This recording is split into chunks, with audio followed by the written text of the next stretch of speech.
আসসালামু আলাইকুম বন্ধুরা, আমি Rabeya. Welcome back to my channel Rabeya simple lifestyle. এই গরমে আজকে রেসিপি হচ্ছে ঠান্ডা ঠান্ডা দই লস্যি। তো চলো শুরু করা যাক। সবার প্রথম আমি এখানে একটা মিক্সার গ্রাইন্ডার নিয়ে নিয়েছি, আর এখানে দিয়ে দিচ্ছি টক দই। আমি 1 বাটির মতো টক দইয়ের হাফ বাটি দিচ্ছি, যেহেতু আমি 2 গ্লাস বানাবো তাই আমার এখানে হাফ বাটি মতো টক দই দিলেই হয়ে যাবে। এরপর মিষ্টির জন্য আমি দিয়ে দেবো 1 চামচ মতো চিনি, তারপর দিয়ে দেবো 1 চামচ মতো পাউডার মিল্ক, আর দিয়ে দেবো হাফ চামচ মতো বিট লবণ আর লেবুর রস। চিনিটা তোমরা তোমাদের স্বাদ মতো দিয়ে দেবে। যেহেতু প্রচুর গরম পড়েছে তাই আমি এখানে দিয়ে দেবো কিছুটা বরফের টুকরো। এই লস্যিতে কিন্তু আর কোনো পানি ব্যবহার করা যাবে না। এবার মিক্সারের ঢাকনা লাগিয়ে ভালো করে ব্লেন্ড করে নিতে হবে।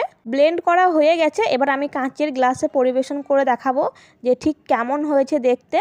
আর দেখে বুঝতেই পারছো যে খুব পাতলাও হয়নি, খুব ঘনও হয়নি, একদম পারফেক্ট থিকনেস হয়েছে। দেখতেই পাচ্ছো বরফগুলো কিন্তু সম্পূর্ণভাবে গলেনি। বরফগুলো সম্পূর্ণভাবে গলে গেলে কিন্তু আরও পাতলা হয়ে গেছে লস্যিটা। উপর থেকে একটু দইয়ের মালাই দিয়ে দিয়েছি। আর মাশাআল্লাহ, লস্যিটা দেখতে যেমন হয়েছিল খেতেও কিন্তু অনেক মজার হয়েছিল।